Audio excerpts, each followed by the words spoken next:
ನಮಸ್ಕಾರ ಎಲ್ರಿಗೂ. ನಾನು ಕ್ಷಮಾ ವಿ ಭಾನುಪ್ರಕಾಶ್, ವಿಜ್ಞಾನ ಶಿಕ್ಷಕಿ ಮತ್ತು ವಿಜ್ಞಾನ ಲೇಖಕಿ.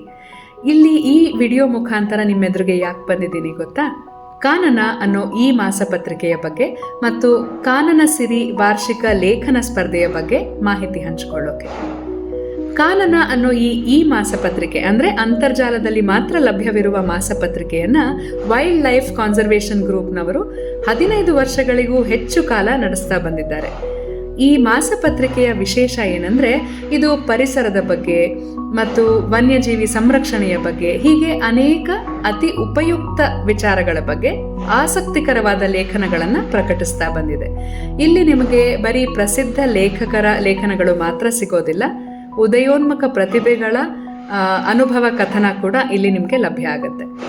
ಇಂತಹ ಒಂದು ಉತ್ಕೃಷ್ಟವಾದ ಮಾಸಪತ್ರಿಕೆಯಲ್ಲಿ ನಿಮ್ಮ ಲೇಖನ ಕೂಡ ಪ್ರಕಟ ಆಗೋ ಸಾಧ್ಯತೆ ಇದೆ. ಅದಕ್ಕೆ ನೀವೇನು ಮಾಡಬೇಕು ಅಂದರೆ, ಕಾನನ ಸಿರಿ ವಾರ್ಷಿಕ ಲೇಖನ ಸ್ಪರ್ಧೆಯಲ್ಲಿ ಪಾಲ್ಗೊಳ್ಬೇಕು. ಅದು ಬಹಳ ಸುಲಭವಾಗಿದೆ. ನೀವು ಯಾವ ವಿಷಯದ ಬಗ್ಗೆ ಬರಿಬೇಕು ಅಂತ ಕೂಡ ಯೋಚನೆ ಮಾಡಬೇಕಿಲ್ಲ. ಕಾನನ ತಂಡವೇ ನಿಮಗೆ ವಿಷಯಗಳನ್ನು ಕೂಡ ಸೂಚಿಸಿವೆ. ಉದಾಹರಣೆಗೆ, ನನ್ನ ಹಸಿರು ಕಥೆ ಅಂತ ನೀವು ಬರಿಬಹುದು, ಅಂದರೆ ನಿಮ್ಮ ಮತ್ತು ಪರಿಸರದ ಒಡನಾಟದ ಬಗ್ಗೆ. ವನ್ಯಜೀವಿ ಸನ್ನಿವೇಶಗಳು ಅನ್ನೋ ವಿಚಾರದ ಬಗ್ಗೆ ಬರಿಬಹುದು. ವನ್ಯಜೀವಿ ಸಮಸ್ಯೆಗೆ ಪರಿಹಾರಗಳು ಅನ್ನೋ ವಿಷಯದ ಬಗ್ಗೆ ಬರಿಬಹುದು. ಮತ್ತು ಪ್ರಕೃತಿ ಕಲಿಕೆಯ ಚಟುವಟಿಕೆಗಳು, ಹಾಗೆ ಜನಪದ ಸಂಸ್ಕೃತಿ ಸಂರಕ್ಷಣೆ, ಹೀಗೆ ಇಂತಹ ಅನೇಕ ವಿಷಯಗಳ ಬಗ್ಗೆ ನೀವು ನಮಗೆ ಬರೆದು ಕಳಿಸಬಹುದು. ನಿಮ್ಮ ಲೇಖನ ನಮ್ಮನ್ನು ತಲುಪೋಕೆ ಕೊನೆಯ ದಿನಾಂಕ 31ನೇ ತಾರೀಕು ಅಕ್ಟೋಬರ್, ಇದೇ ತಿಂಗಳ 31ನೇ ತಾರೀಕು. ನೀವು ನಮಗೆ ನಿಮ್ಮ ಲೇಖನಗಳನ್ನು ಇಮೇಲ್ ಮಾಡಬಹುದು.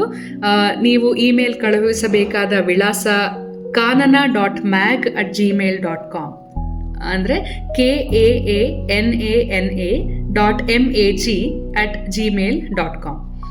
ನಿಮ್ಮ ಇಮೇಲ್ನ ವಿಷಯ ಅಂದರೆ ಸಬ್ಜೆಕ್ಟ್ ಲೈನಲ್ಲಿ ನೀವು ಬರಿಬೇಕಿರೋದು ಕಾನನ ಸಿರಿ ಲೇಖನ ಸ್ಪರ್ಧೆ 2025 ಅಂತ. ಇನ್ನು ಯೋಚನೆ ಮಾಡಬೇಡಿ, ಇಲ್ಲಿ ನಾವೇನೋ ಬಹಳ ಪ್ರಸಿದ್ಧರಲ್ಲ, ನಾವು ಹೇಗೆ ಬರಿಬಹುದು ಅಂತೆಲ್ಲ ಖಂಡಿತ ತಲೆ ಕೆಡಿಸ್ಕೋಬೇಡಿ. ಕುವೆಂಪುರವರು ಹೇಳಿದ ಹಾಗೆ ಇಲ್ಲಿ ಯಾರೂ ಮುಖ್ಯರಲ್ಲ, ಯಾರೂ ಅಮುಖ್ಯರಲ್ಲ. ನಿಮ್ಮ ಅನುಭವ ಕಥನ, ನಿಮ್ಮ ಪರಿಸರದೊಂದಿಗಿನ ಒಡನಾಟ, ಹೀಗೆ ಯಾವುದೇ ವಿಷಯವಾದರೂ ಸರಿಯೇ, ಕಾನನಕ್ಕೆ ಅದು ಸೂಕ್ತ ಅಂತ ಅನಿಸಿದ್ರೆ ಖಂಡಿತವಾಗಿ ಆದಷ್ಟು ಬೇಗ ಬರೆದು ಕಳಿಸಿ.